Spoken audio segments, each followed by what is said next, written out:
હાલો આજનો શોર્ટ છે સમાસમાં દ્વિગુ સમાસ. જો એ સમાસ સાવ સહેલો છે. શું યાદ રાખવાનું? ખાલી પહેલા તો એટલે શું બંને પદોનો વિગ્રહ જ્યારે કરીને ત્યારે સમૂહનો ભાવ દર્શાવે. સમૂહ બરાબર વધારે પ્રમાણમાં સમૂહનો ભાવ દર્શાવે. અને એટલું યાદ રાખવાનું કે જે પેલું પદ હોય ને હંમેશા સંખ્યાવાચક વિશેષણ હોય એટલે કે સંખ્યા દર્શાવી હોય. બરાબર એટલે ખબર પડી જાય કે દ્વિગુ સમાસ છે. ધારો કે નવરાત્રી છે તો એનો મતલબ શું થાય?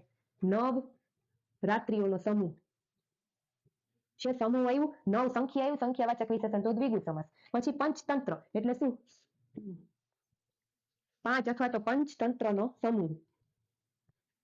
સંખ્યા આવી પંચ એટલે તો શું કહેવાય? દ્વિગુ સમાસ. ચોમાસું 4 માસનો સમૂહ.